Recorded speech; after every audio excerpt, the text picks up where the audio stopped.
Kate Milafalter, welcome to Irish Granny Helen, and welcome to Debbra Lupien, voice of the Akashic Records. Hello, Debbra. Hello. Fancy meeting you here. Yes. Just hanging out on the porch. Just hanging out on the porch. Who are we hanging out with this week? Gregory Peck. Well, I'm jealous. Yes, love Greg. Just talking about how pretty he was. Okay, but also, wonderful energy and such integrity. I so admire him. Man. So many layers. I had no idea until I researched him. I really, I knew he was in some movies, and I knew a couple of them, and and he had a beautiful kind of a sonorous voice. I really liked his voice, but I didn't think of him in other terms. He was quite the social activist. Like dramatically so. It gets interesting. You wait and hear what I got to tell you about this guy. So when he was about 10, we won't go into his family background. I'm going to make a separate video on that. When he was about 10, he had been living with his grandmother because his family was, like most people in Hollywood, their families are all kinds of fragmented and weird, right? So he was living with his grandmother, and he got sent at the age of 10 to go to a Catholic military school. Boy, that sounds like the best of both worlds, doesn't it? Yeah. Oh, God. And within the year, his grandmother died. And so my question is, did she send him there because she knew she was dying and there was nobody else to take care of him? Why did they send him to a Catholic military school? Yeah, crazy. So, yeah, Mr. Peck, can you tell us, why did Grandma send you off to a Catholic military school? Do you know? She was at her wit's end. Yes, she did know she was dying, and she didn't know how to provide for me, and someone suggested that to her, and she latched onto it with the best of intentions, thinking that I would be well cared for. She trusted them to nurture and raise me properly. God, I wouldn't use the word nurture and military school in the same sentence. How awful was it? So, what was the experience like for you? It was rough. Hard being off by myself. But I made friends. I made the best of it. Granny taught me that whatever situation is presented to you, you find a way to make the best of it and find your way through. Well, he has a lot in common with Donald Trump. He went to military school too. Just a little joke. Okay, so he wanted to be a doctor, and I'm really curious about that because when he went to college, he was sort of the frat boy. He was on the crew team and in a frat, but he was poor. The tuition was, get this, $26 a year. And he struggled to come up with it. And so my question is, he never finished his degree. He was one degree short. He kind of got sidetracked by acting, school acting, and then more in the community and stuff. Why did he want to be a doctor, and why did he go off on a different direction? So, why did you want to be a doctor? What was that all about?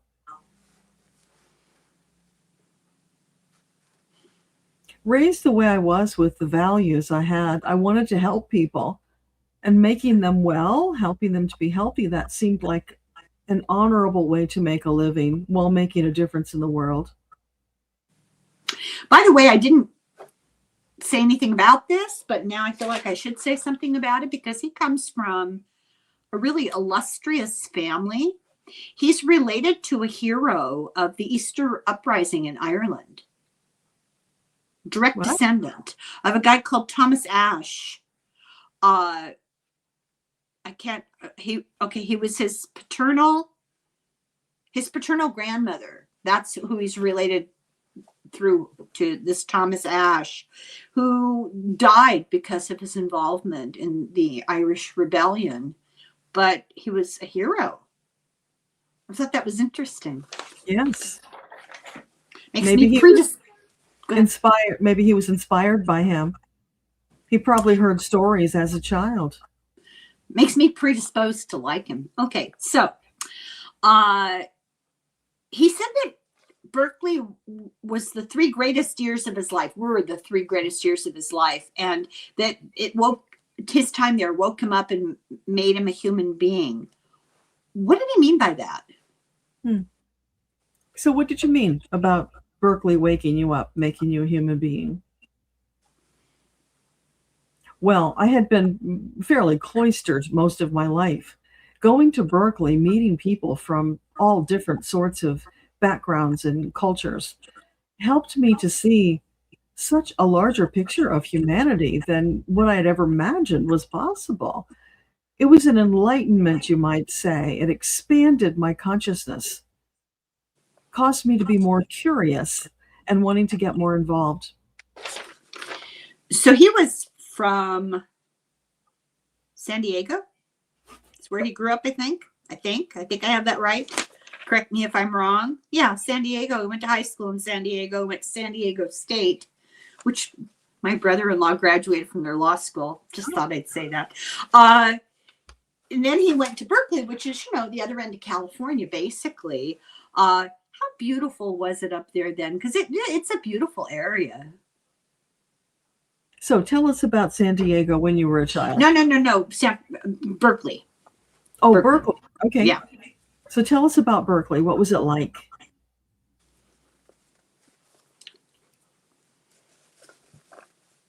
It was far less congested than it is now. There was a lot of space. There were beautiful trees. Yeah.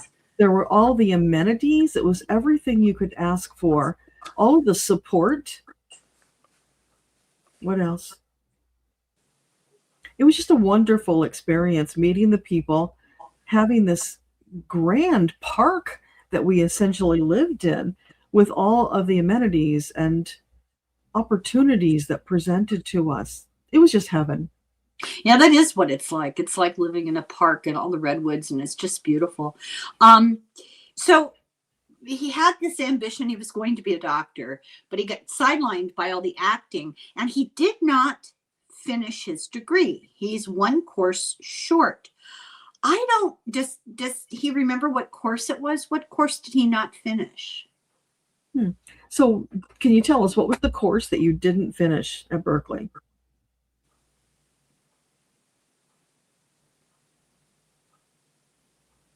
Some kind of a literature course, I think. I'm horrified. I was going to say it has to be physics. His friends were all worried about him. Oh, you didn't finish, you didn't get your degree. And he told them, I have all I need from the university. So did he just tell us what he got from the university, that awareness of the world? What did he mean by that? Tell us what you meant by that. It expanded my concept of what it meant to be a citizen of the world. Far bigger than just being a doctor to a community of people. There was more that I wanted to do, more that I wanted to explore. And that literature course, I didn't need that for the work I was planning to do. So he went to New York to study under some famous acting guy. And what I read said that he often had to sleep in Central Park. Can he describe that? So tell us, you slept in Central Park? Well, you say it like it's a bad thing, but it was quite beautiful. And sleeping under the stars?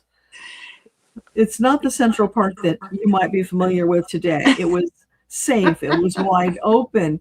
There were amazing people there to connect with, all ethnicities. It was truly a melting pot, and it was an expansive experience. Yeah, I don't like to camp, so it's not my idea of a great experience. I felt sorry for him.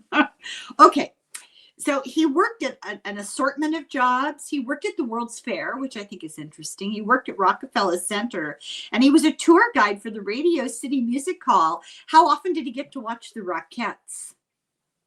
So, how often did you watch the Rockettes? Every chance I got, of course. I love the Rockettes. I love to watch them. It's remarkable what they do. So good for him. He dabbled in modeling. Let's see. He was a model?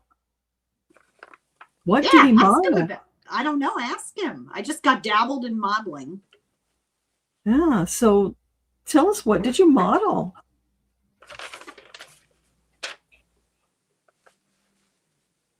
Clothing. Ads for department stores. I was a suitable mannequin. I had the right build for what they were looking for. Pretty much Certainly did. anything that paid the bills. So this is interesting. So he was taking all these lessons, you know, if you remember Marilyn Monroe took horseback riding lessons and sign language lessons. I mean, anything that she could learn that she might be able to use in a movie at some point she took. And he kind of did the same thing. And one of the things that he did, this is like before Pearl Harbor, he took dancing lessons from Martha Graham. Wow. And ended up injuring his back. And so he didn't have to go into the war. I just thought that was interesting. Yeah. Let's see. Oh, and we should ask him about this. So later on, when he was signed on to contract with Fox, 20th Century Fox, they told everybody that he injured his back rowing because he was on the crew team, you know, in Berkeley. But that was more manly. And what Gregory Peck said about it was, in Hollywood, they didn't think a dance lesson was macho enough to explain his injury. Does he have anything to add to that? Anything you want to say about your back injury dancing? Pushing too far too fast. And it was my fault. I don't blame Martha at all. But I was proud of the work that I did. I think it gave me more flexibility for the roles that I played. And it did come in handy through my life, although the back injury I would have liked to have avoided.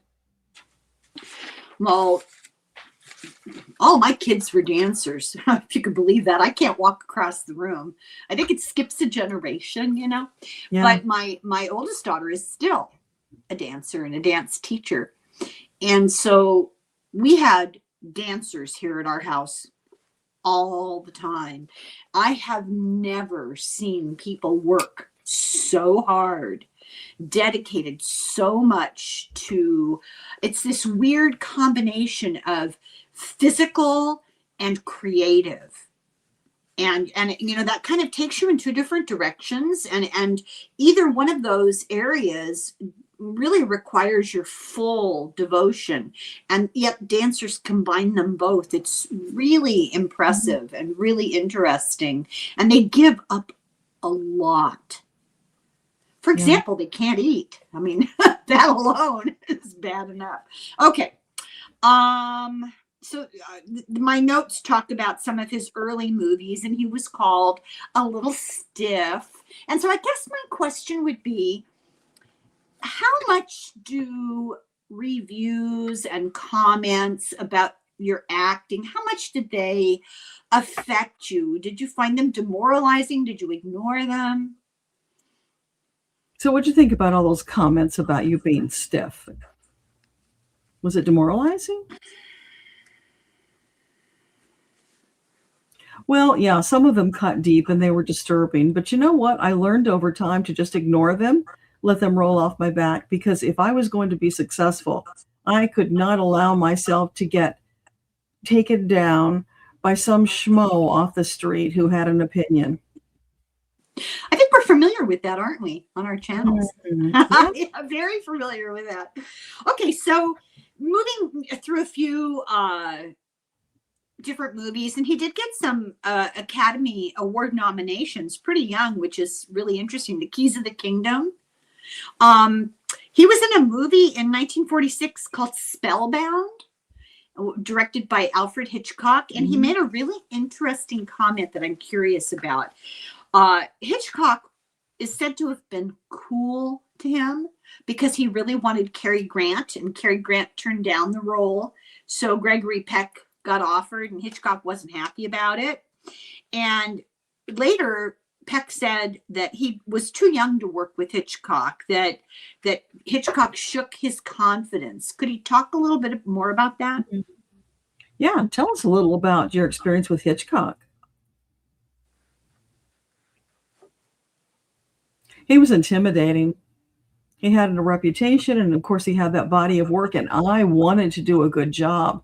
But he had such a chip on his shoulder about me that it really, it's like it put a barrier between us, and it was difficult for me to accept and interpret his direction to the extent that he wanted me to. So there was always that push me, pull me kind of energy going on.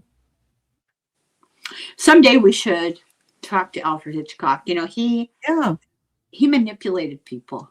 He was the monster. Played games with people.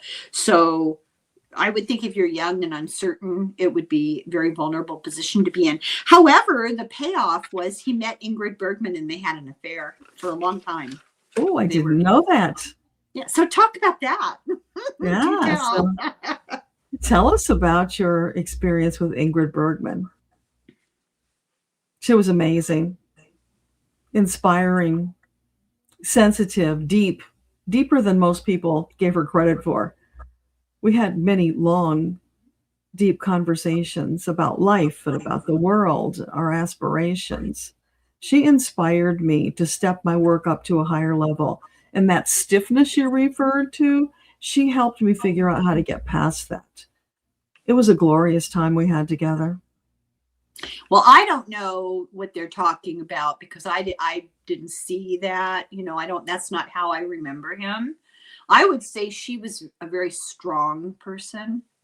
I really admired her. She had the courage to defy social norms at a time when that just wasn't done, and turn her back on Hollywood that thinks it's so high and mighty. You know, it's very interesting. Let's see. He got a whole lot of Academy Award nominations. He won the Golden Globe for The Yearling. Not my favorite story. I have to tell you, I don't like Jane Wyman. She played the mother. Mm-hmm. And I read the book. I didn't watch the movie. And I read the book, and it upset me so terribly when I was a kid, when I read it, that I couldn't bring myself to watch the movie. So I apologize for that because he won the Golden Globe, and they got a whole lot of Academy Award nominations. How do we feel about working with Jane Wyman? So what did you think about working with Jane Wyman? She was very professional. Not the warmest person, but very professional, and it was a good experience.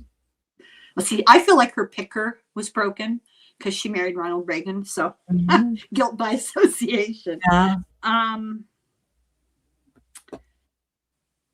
A very interesting description of him in the movie Duel in the Sun. He went against type, and then he was a cruel, amoral cowboy, and he was matched up with Jennifer Jones, another 1950s actress that just does nothing for me. I mean, you know, meh. I think she was married to somebody influential, which helped her to get bigger parts than she probably deserved, in my opinion. But anyway, there was weird chemistry between them that was described as not by him, it was described by critics as a constant knife fight of sensuality. Does he have any comments about that? That's peculiar. Yeah. Yeah. So what can you say about the knife fight of sensuality with Jennifer Jones?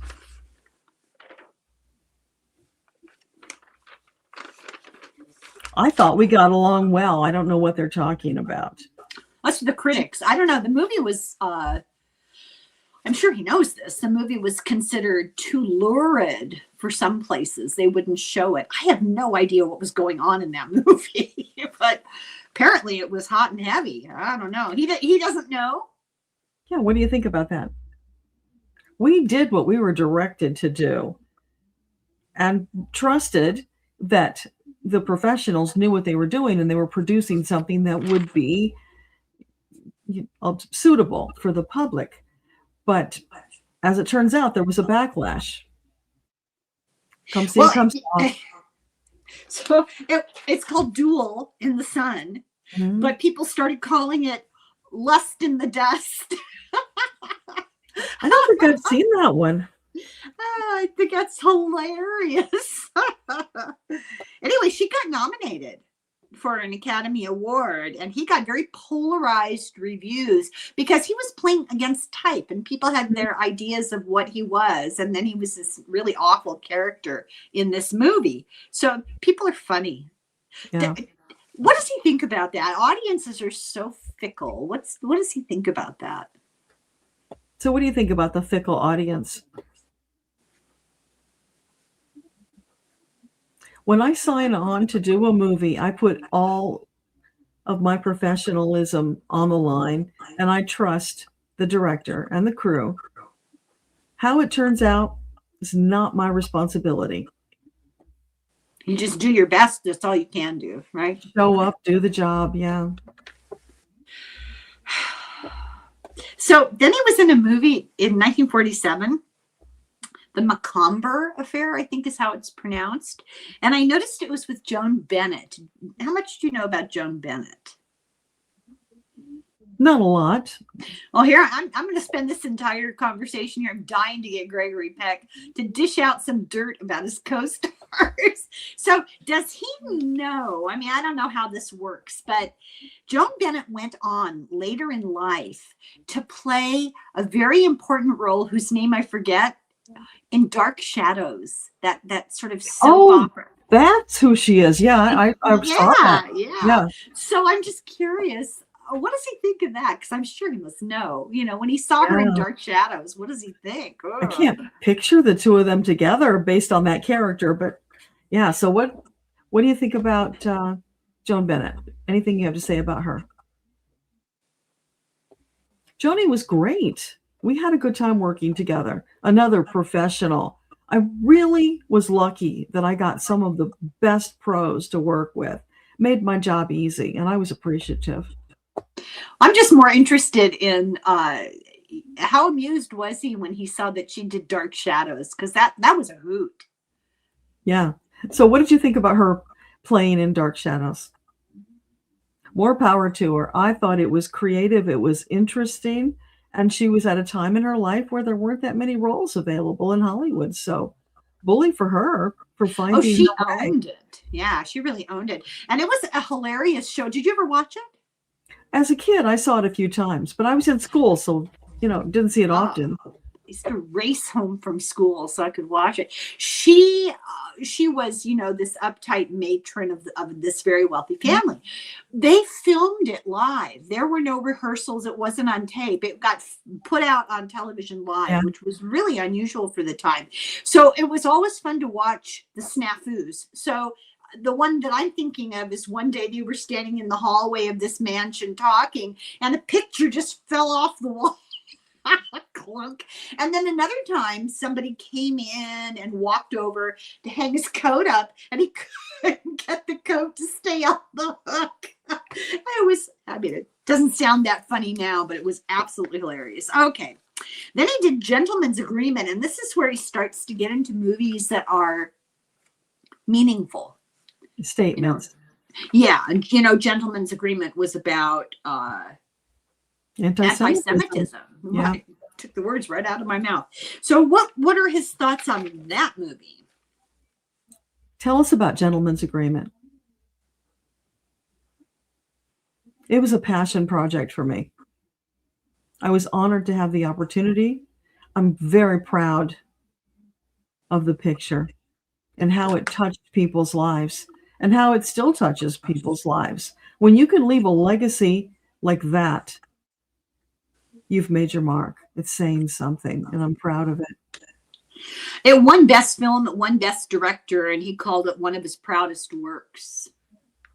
And I completely understand what he's saying. He was considered very convincing in the role.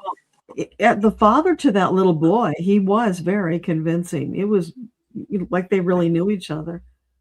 Well, I watched it years ago, so I don't remember that there was ever a little boy in it. You know how you forget. Yeah. I just know he was really good.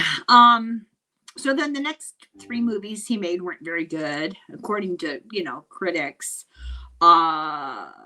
He liked Ava Gardner. He was in several movies with Ava Gardner. He called her his favorite co-star. So why? Why was she his favorite co-star? What was it about Ava Gardner?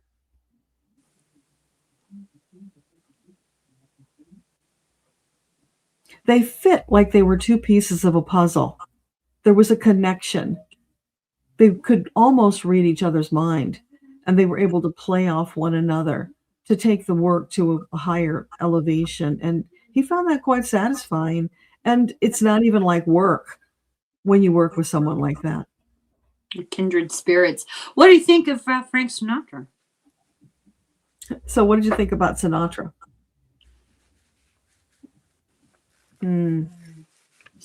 What, what I think is best not said. Okay, I think we know what he wants to say. Yeah. So when she died, he actually hired on her housekeeper. She'd had a housekeeper for a very long time.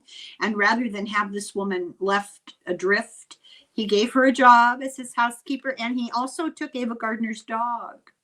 Oh. Very sweet. Yeah. Let's see here. I'm skimming the notes that I can barely read. My handwriting is just really deteriorating. I think that might be the first symptom of dementia. Your handwriting goes. I think it's a symptom of you trying to cram so much into such a short time. Yeah, you're right. There's a lot of statistics in my notes, and the movies that he made, it's interesting.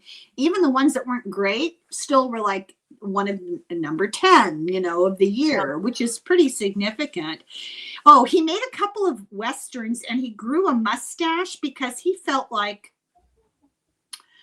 the time period, it was in keeping with the style of the time period. And then the movie didn't do very well. And Daryl Zanuck was all mad at him for growing a mustache because Zanuck, he's a big old control freak and he didn't like it. But it's now judged to be a classic. The Gunfighter was the name of it. The Gunfighter. I don't think I've seen that one either. Interesting. Yeah. Okay. What did he think of Daryl Zanuck? Tell us about Daryl Zanuck. Pompous ass. I think he might have been worse than that. He was Captain Horatio Hornblower. Oh, he was so handsome in that movie. I'm sure he's delighted to hear that. Then he made David and Bathsheba. And the two of them together made him what's called a megastar, that they were so successful, and historical costume pieces always do well, and then biblical stories always do well. Yeah. Then he made a movie that I do not understand. I do not understand the appeal of it. The storyline, the time period, and his co-star. I don't get. I know this is going to be very unpopular. I have a daughter. It's her favorite movie. I don't get it. Roman Holiday. I love Roman Holiday. Well, mea culpa. I can't stand Audrey Hepburn. And it has nothing to do with her as a person. She was a really good person. It's her persona on screen. Mm-hmm. It's that little bitty voice. And I can't stand it. But, you're in a large group of people. I'm an outcast because most people love that movie. It's okay. Different strokes. Excuse me. I just don't get it. I just thought that was the most charming movie, the way they played off of one another and the experience they had. I was more interested in the fact that it was made in 1953. So probably they filmed it in 1952. That's not very long after World War II. And I couldn't help but wonder what Rome was like recovering from the war. Did they make it in Rome? Yeah, Roman Holiday. Yeah. They made it in Rome. They could have done it on sets. Oh, no. They made it in Rome, to my understanding. Yeah. Ask him. That was my understanding. Yeah. Okay. So Roman Holiday, was that filmed in Rome? Yes, the sets were too extensive to have been made in the studio. So it was primarily filmed in Rome on site. So what can you tell us about that movie? Well, all respect to Helen. I loved Audrey. She was a joy. She was a joy to work with. Another professional, but very soft, very charming. Also a very warm, considerate human being. You know what I think it is? It has nothing to do with her as a person, obviously. I don't know her, The characters she played were a type from Mhm. a very gendered type from the 1950s Sure. that rubs me the wrong way. I didn't like Breakfast at Tiffany's. I just, there's something about that whole wayfish. What, Leslie Caron? Oh my God. I just can't. And So it's a what about the one she did where she was blind? Did you like that one? Wait Until Dark. Yeah. Yeah, that was a good movie. She gave an entire theater full of people a heart attack when that guy jumped off the floor. The scene where she thinks that, I'm going to spoil it for everybody, but came out in the early 70s.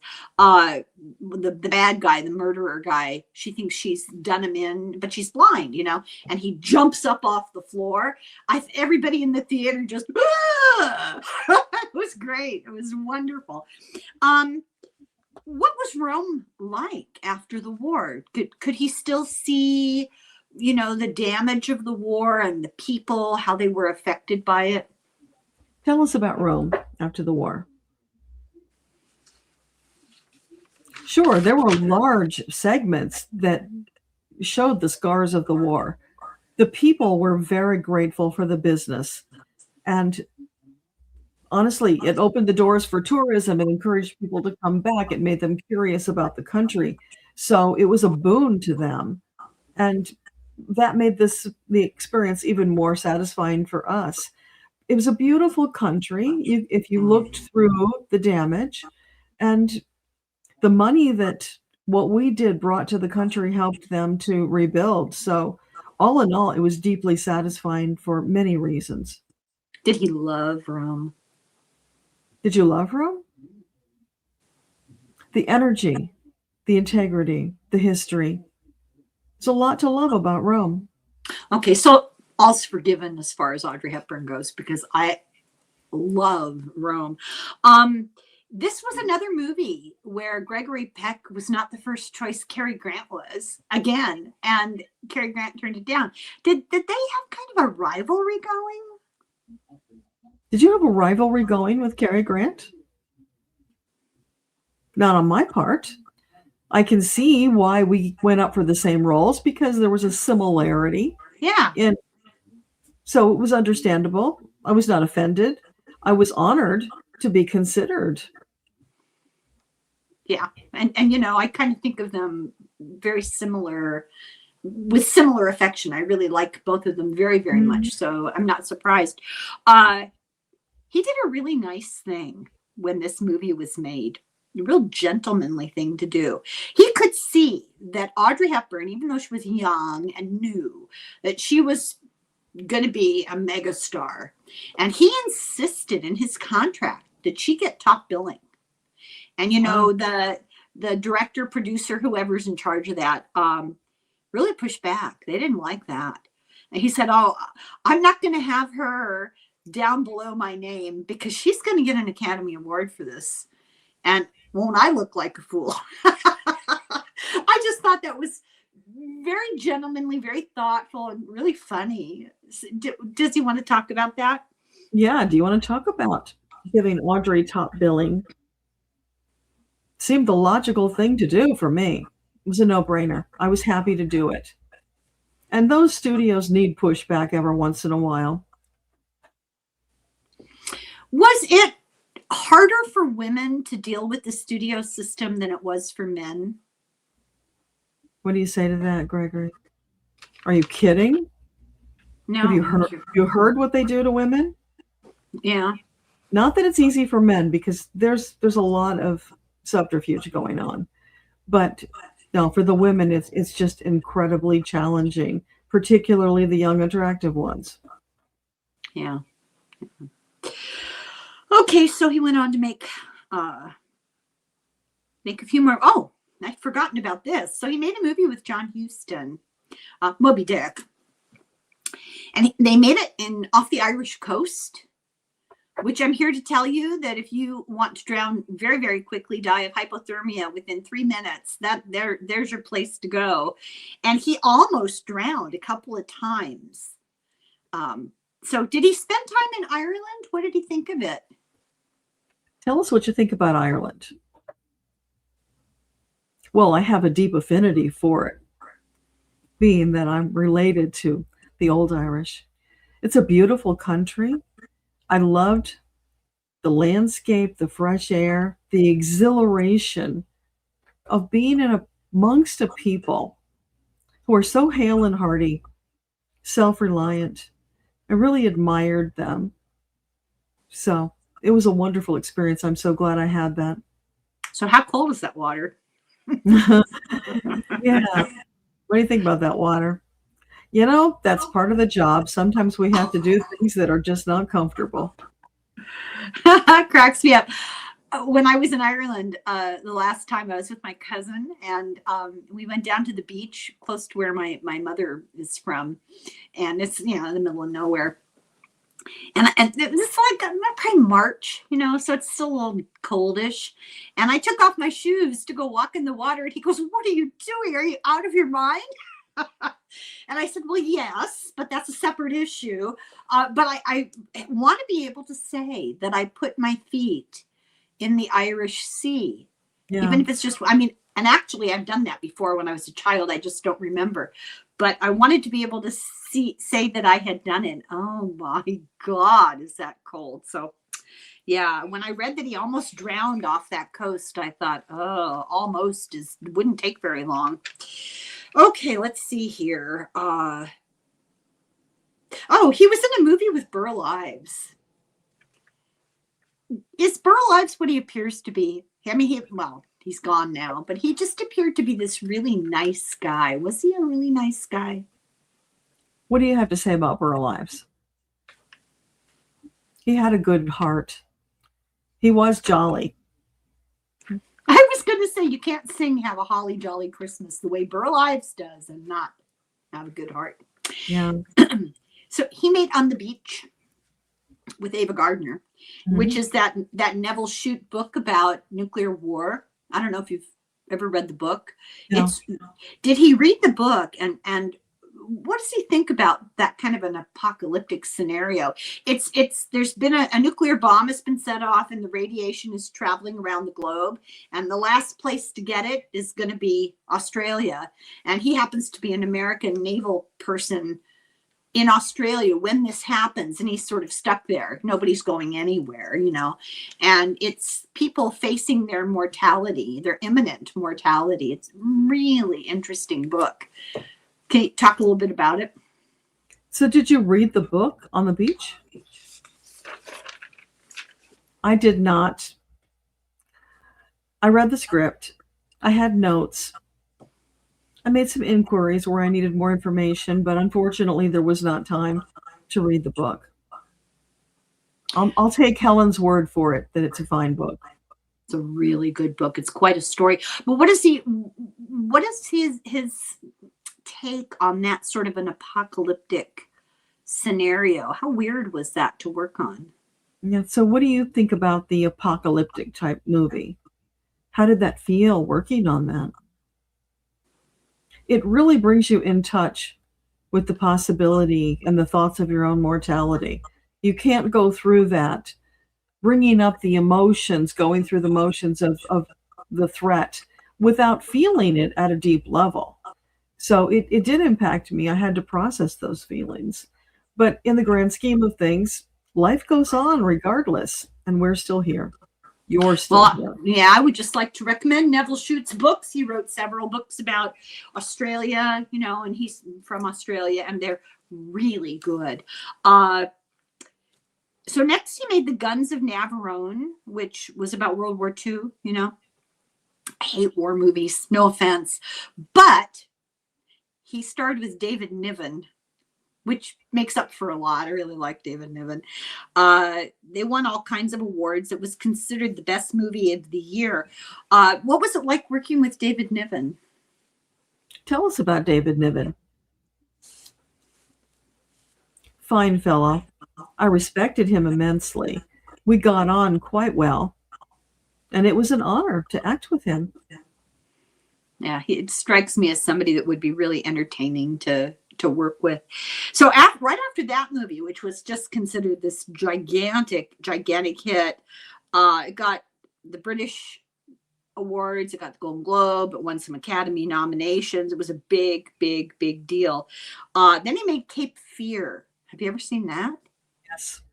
So that was with Robert Mitchum. And Robert Mitchum, they didn't want to do it. So he and I forget who it was that went with him. I think it might have been the director. They went to Robert Mitchum's house and they brought him a case of bourbon and he agreed to do it. Yeah. Scary movie. That was a very good movie. That was intense, yeah. I've been trying to find it on the internet, like all the streaming services, and it's available, but I don't want to pay for it. So I'm hoping for it to show up on Turner Classic Movies one of these days. And then, of course, we come to the famous To Kill a Mockingbird. He won Best Actor, for that role. There were 7 other nominations. It was his 5th Academy Award nomination. Can you imagine? But he finally won one. It won Best Director, Best Picture, Best Cinematography, Best Adapted Screenplay, and Best Art Direction. But it also got the Golden Globe. He got the Best Actor for that too. And it was nominated for the Best Film for the Golden Globe, but also the British BAFTA, award. It was a huge, gigantic success as far as financial things go. And in 2003, does he know this? 2003, it was voted. He was voted the greatest film hero of the past 100 years. Wow, that is awesome. It is iconic. It was an iconic role. Did he realize that? Did you know the impact that To Kill a Mockingbird had on the world? I certainly felt it at the time that we were filming it, and I did my utmost to live up to that role. It was a stretch, believe you me. And I'm so pleased that it's had legs for all these years and that it's still impacting people. And there was also wanting to live up to the promise to Harper Lee, to bring her vision to life, to honor it. I'm so happy you brought that up because unbeknownst to most people, there was a huge controversy behind the scenes when they were making the movie because they were basically trying to cheat her out, to shut her out of credit and money. And she wrote the book, right? And he basically said, I have the details written farther along here, but he basically said, you treat her properly or I'm out. I will not participate in cheating her, basically. And she so appreciated his championing her position because she wrote the book, Yeah. Okay. I think I turned that over wrong. Okay, he did all kinds of not charity work, like he volunteered for a whole lot of different organizations. He was the president of the Academy of Motion Picture Arts and Sciences. He was the chairman of the American Film Institute. He was the chair of the American Cancer Society. He was the chair of the Motion Picture TV Relief Fund. He was on the National Council of the Arts. He just participated a lot in advancing people's appreciation of the arts. He was in The Boys from Brazil. Do you remember that movie? He played Mengele. No. It didn't go well because people don't consider him like a villain, an arch villain. And Mengele, the worst of all worst. He was in this movie on television, The Blue and Gray, and he played Abraham Lincoln. Then he was in a movie called The Scarlet and the Black. Just changed the color scheme. He played a Vatican priest who smuggled refugees. And I want to say it might have been about World War II Yugoslavia, but it might have just been about the Vatican. I don't remember, because there's something about Scarlet and Yugoslavia. I don't know if they were, maybe they were actually like brown shirts. Forget I said anything. So he retired. He was in a 1991 in a movie called Other People's Money, and then he retired right after that. And he did a lot of world speaking. His final performance was in 1998, where he did a role in the remake of Moby Dick, but he didn't play. I think he was Ahab in the original, and he didn't play that. He played a smaller role. And this is really sad. He was going to play Grandpa Joe in Willy Wonka. Oh. But he died. How sad was he about that? I mean, I know that sounds like a ridiculous question, but and that must have been disappointing. How was he really looking forward to being in that movie? Tell us about missing out on playing the grandpa in Willy Wonka. No, I can't say I was sad. When your number is called, it's time. And I had a magnificent body of work, if I do say so myself. So no regrets. Oh my God. Magnificent body of work. Some of the most consequential movies that Hollywood ever made, I think. It's really impressive. I knew on one level, but I didn't appreciate, you know what I mean, until I took these notes, and I kept saying, oh, wow, it's really impressive. So he was a lifelong Democrat. Thank you. He was very much against, and for this alone, if nothing else, I love him. He was very much against Reagan as governor. Talk about that. Yeah. Tell us about Reagan as governor. Clown show. Did he know Reagan personally? Did you know him personally? We were acquaintances, and that was enough. Oh, I love it.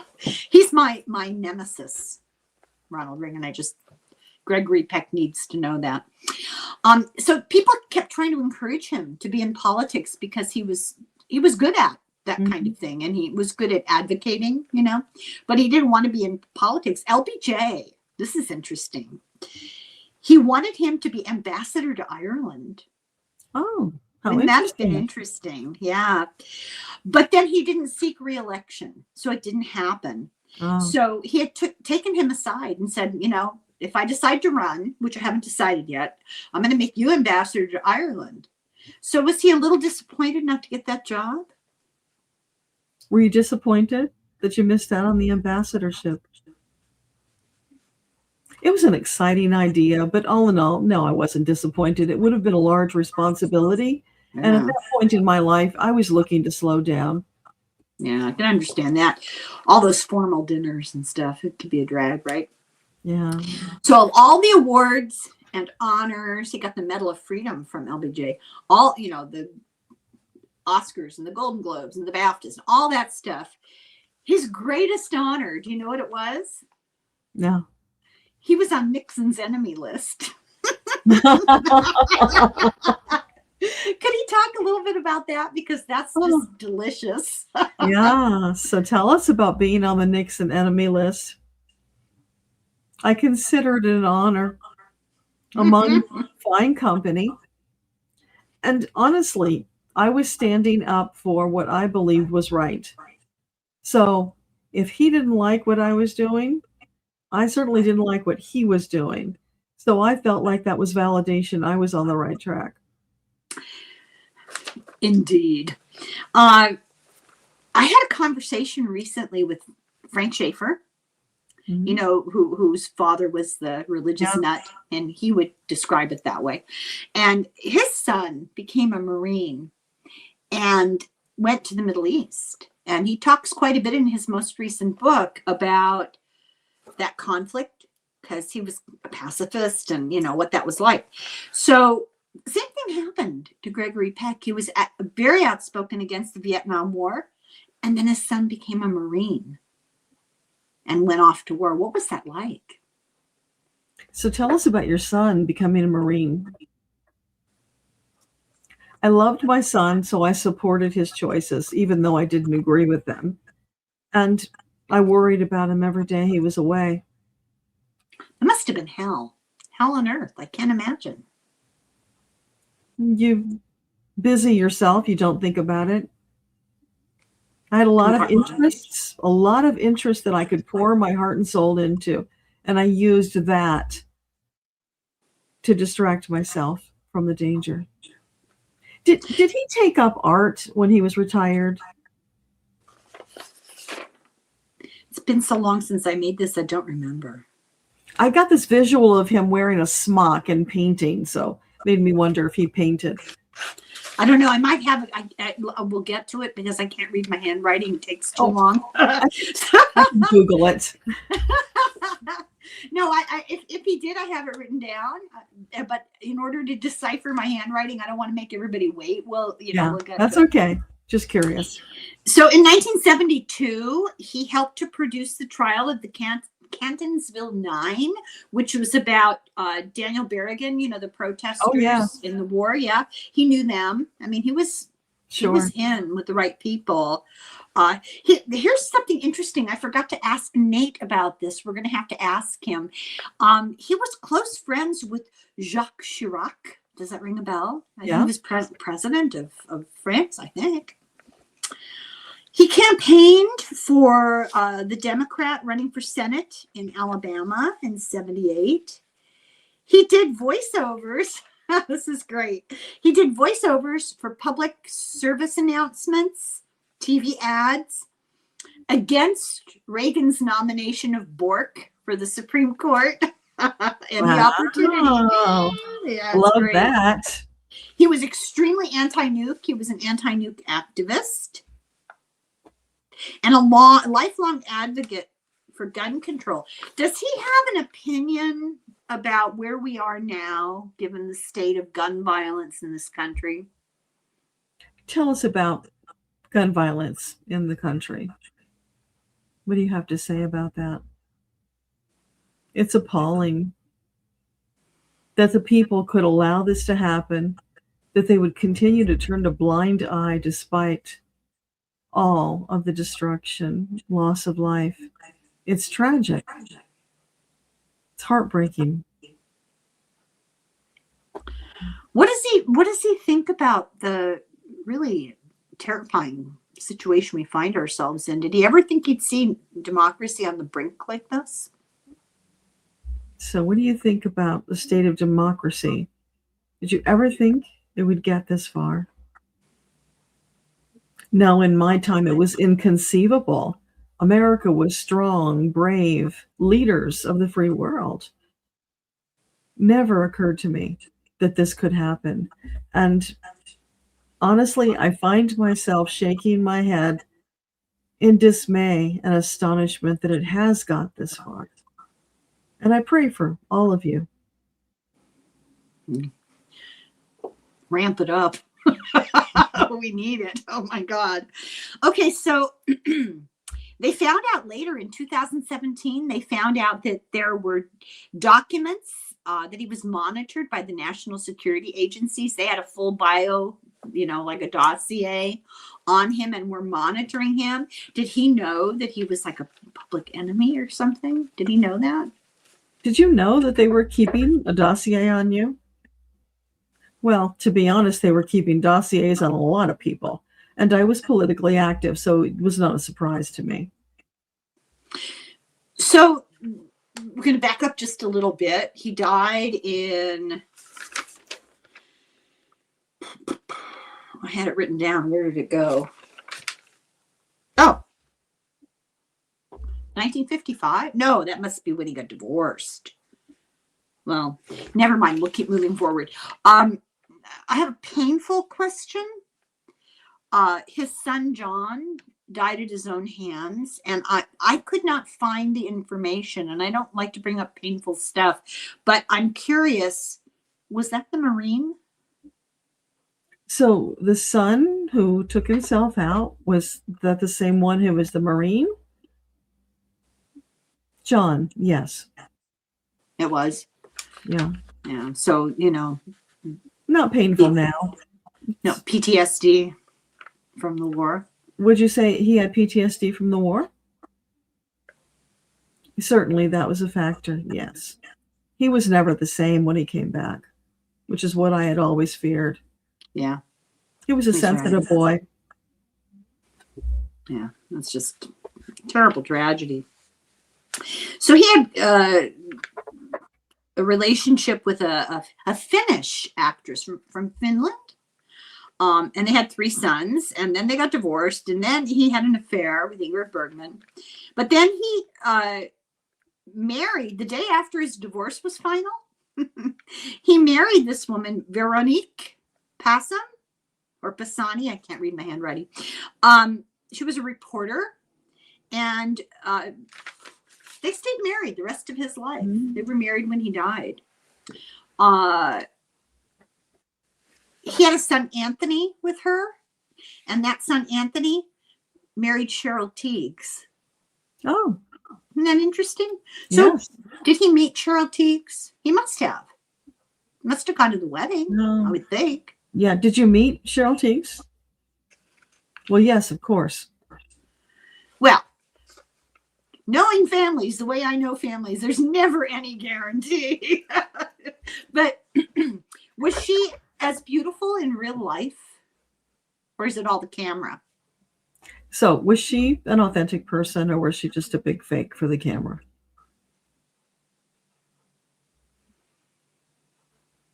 There was a lot more below the surface than the camera revealed.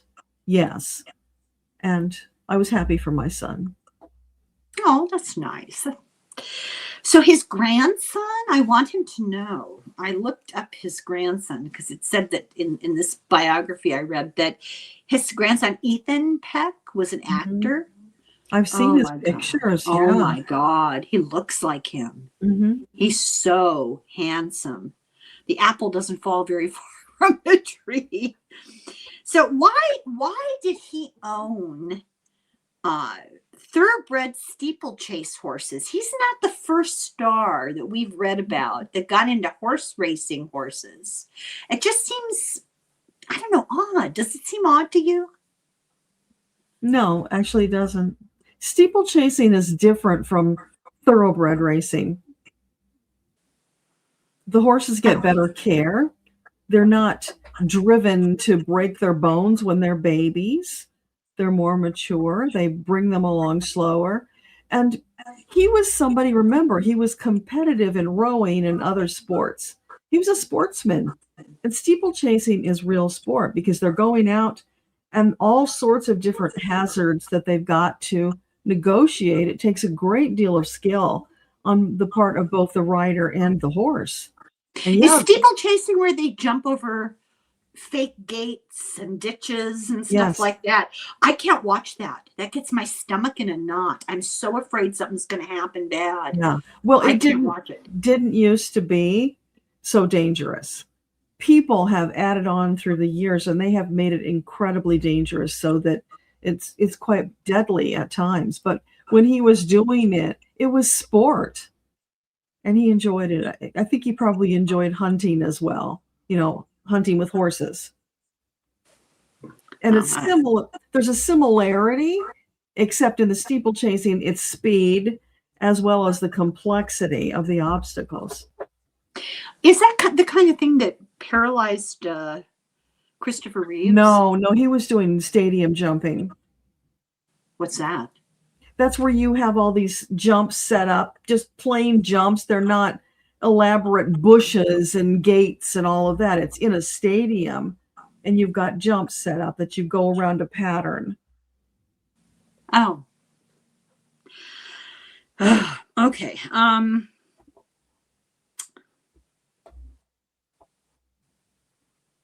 Oh, okay. So I'm trying to interpret my question. I write my little questions here in my own unique shorthand, and then I never know what I'm trying to ask. So he was very much into humanitarian causes and social justice causes, and I guess we kind of asked him about this in a roundabout way. But what does he have to say about the social inequity that we're having today? Okay, tell us about the social inequity. It's a scandal. I had high hopes for America that she would finally get her act together and bring equality, fulfill the promise that was presented in the Constitution. It's devastating to see where you've come. But I also have to say that looking ahead, there is hope. You will come out of this dark period, and it will be a pivotal turning point. At last, you will fulfill that promise. Won't be tomorrow, but you're moving in the right direction, even though right now it doesn't feel like it. Well, some of us are getting a little long in the tooth. Better hurry up. Just like a personal question here about Los Angeles. How shocking is the homeless situation to him in Los Angeles? There are sections of Los Angeles you can't really, they're not safe to go into. It's really, really bad. Is he aware of that? Has he seen that? So have you been paying attention to the homelessness in LA?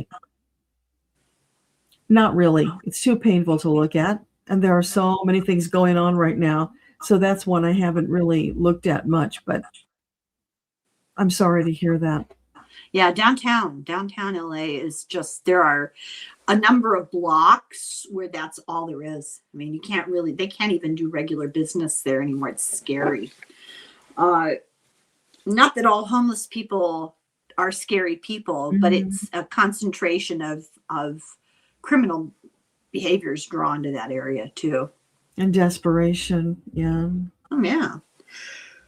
So he was Catholic, was raised Catholic, and this is a tragedy that almost happened. He once considered becoming a priest, but fortunately he changed his mind. He says, this is a quote, "I'm not a fanatic, but I practice enough to keep the franchise. I don't always agree with the Pope." And then he went into this list of things he didn't agree with, which is like everything. Cracked me up, really. What does he think of the new Pope that we have? So, have you been keeping tabs on Pope Leo? What do you think about him? He's a refreshing change. I have hope that he will make a difference, but I also see that he's not a free agent. There are controls on him, so he may not be able to push the envelope as far as he dreams of. Well, not if he wants to end up like Pope John Paul I. He died in 2003, and he was 87. Did longevity run in his family? Did longevity run in your family? No more than in other families. I took care of myself. I was healthy. And I had a wife who made sure that I took care of myself so I would be around. I credit her with keeping me going. Well, you know, he's not far off statistically. People who are married statistically live longer. Isn't that weird? And married happily. Well, yeah. I mean, yeah. There's something about the social interaction is really the significant thing. So they his family set up the Gregory Peck Award for Cinematic Excellence to honor like a lifelong work in film. And the first one was given at the Dingle International Film Festival in Ireland. But eventually they moved it to San Diego. I don't know why they did that. But people like Gabriel Byrne, Laura Dern, Alan Arkin, Annette Bening, Patrick Stewart, Lawrence Fishburne, all won. So I wrote out this whole thing about the contract negotiation that they did for To Kill a Mockingbird, and I'll go into it, and it's a lot of detail of how they went back and forth. But he stood up for her, including storming out of meetings and just saying, "I'm out. I'm not signing anything. I'm done." She wrote him a note the first night the movie opened. "Atticus saved the town. You saved the story." So, Yeah, nobody ever knew that scandal. It was a big scandal. It was a huge to do in behind the scenes in the the, what do you call it? The Fox, was it Fox? Well, the studio, whatever company it was. Yeah, he really stood up to them. Pretty remarkable. Well, remember, he was an activist. He knew how to flex his muscles. And by that point, I mean, that was his greatest movie. But by that point, he had a body of work that was important and made a lot of money. He was consistently in the top 10 and often in the top 5 or higher, and always being nominated for things. So he was like a money maker, and they had to pay attention to him. Yeah. But he seemed to have a strong sense of justice. What did he think of Harper Lee? Of what? Harper Lee. Harper Lee. Okay. Yeah. So what did you think of Harper Lee? I admired her immensely. It took great courage to write the story that she did. Notwithstanding what a great writer she was, she created something that could last through the ages and still be relevant. And that is a gift. Did he meet Truman Capote? Did you meet Truman Capote? I get a yes. And? Okay. And silence. What did you think of him? A funny little man, but immensely talented and charming. Yeah, he had the reputation for being fun, Yeah. I can't think. Can you think of anything else to ask? Is there anything you left undone that you regret?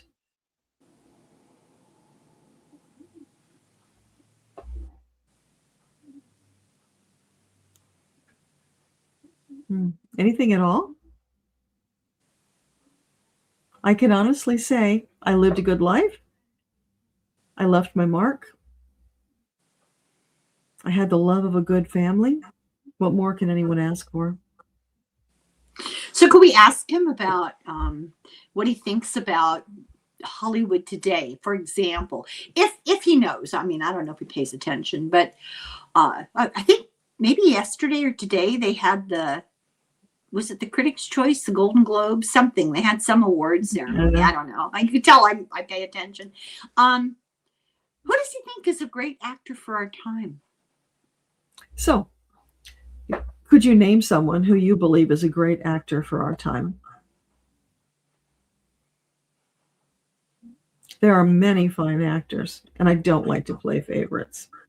Oh, that's so diplomatic. Oh, my God.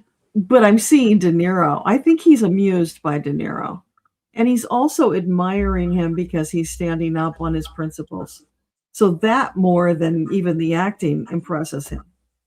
Yeah, because he's using his public persona and his power, because he has power to stand up for moral right. And that takes courage, because he's putting future income on the line, although he's getting a little long in the tooth. But yeah, I mean, it takes courage to do that, but he's completely convicted. I mean, he completely is convinced, So you can see that kind of moral outrage that he has.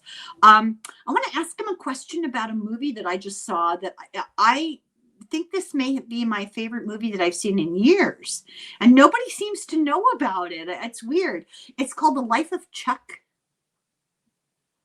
Does he know what I'm talking about? So, do you know about the movie The Life of Chuck? No, sorry. There's a lot of movies. I don't keep up with them. I don't either. And I stumbled on this one. Mostly I was just, how you poke around in, I don't know, Netflix or whatever. And if they want me to pay money for it, I usually just ignore it, and go somewhere else. But here was a new movie, and they weren't charging anything. And I thought, well, maybe I'll watch it. What the heck, I can't tell you who was in it. I didn't recognize anybody in the movie. I can't even describe to you what the movie was about because it's odd. It's an odd movie, and it's not fantasy, but it has a little psychic stuff in it, and it's not dystopian.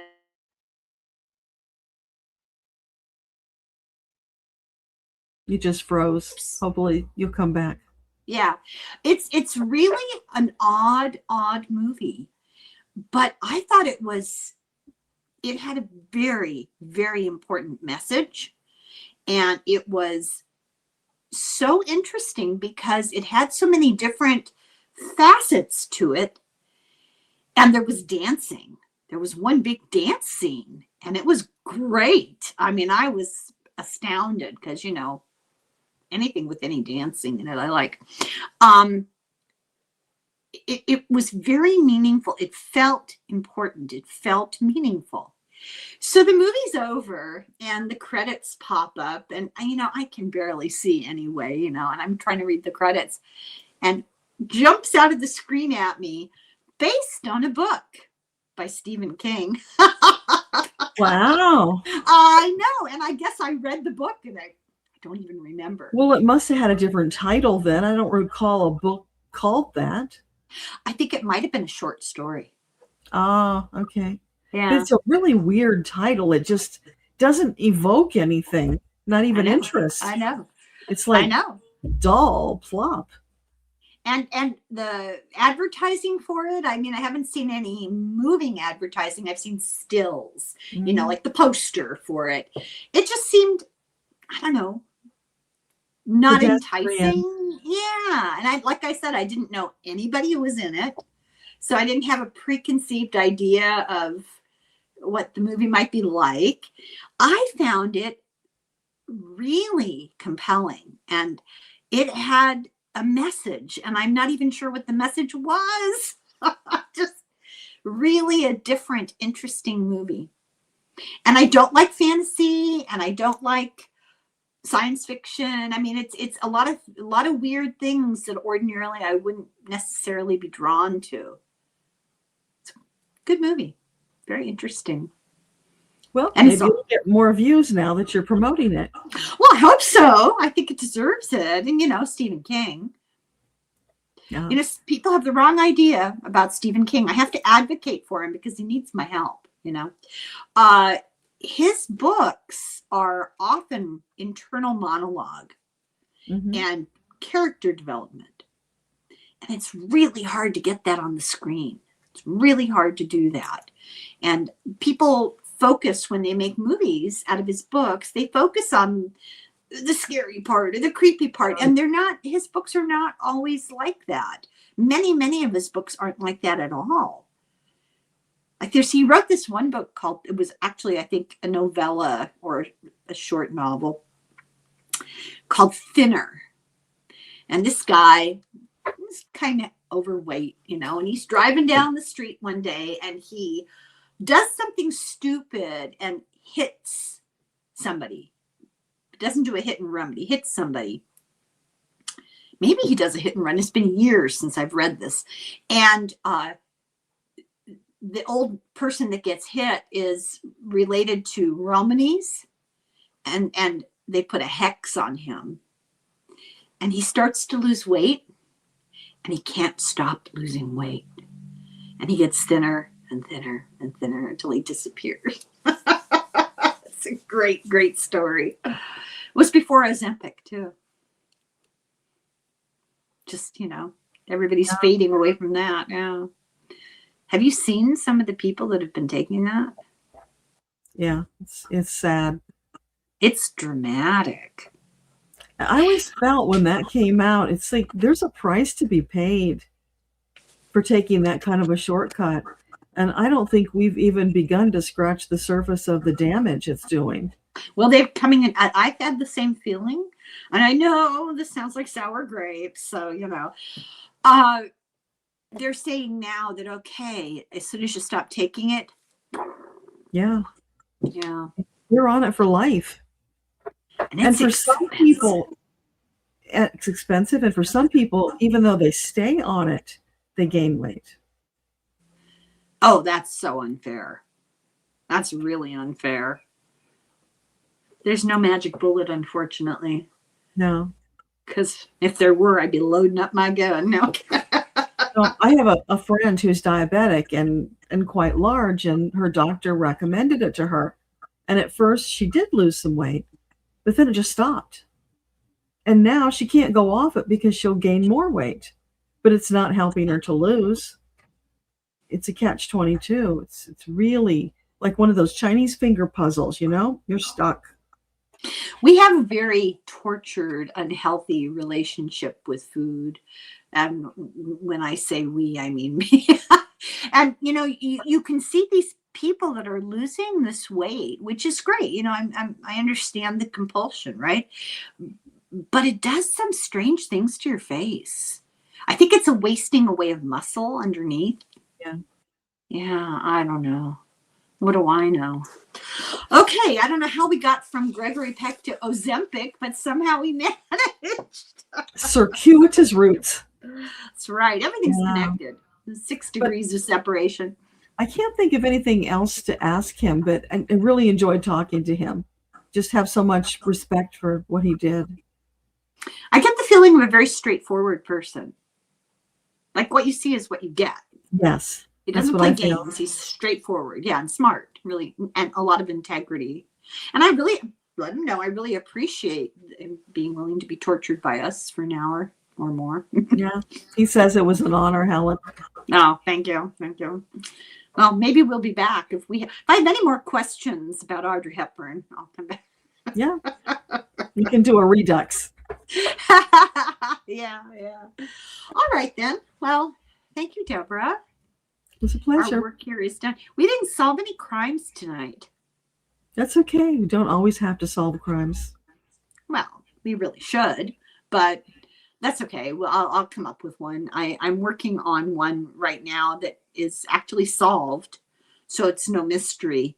But the psycho element of it is unbelievable, just really unbelievable. So when we get around to it, you're gonna be doing your work. You're gonna earn your living that night. I'll tell you what. That's something else.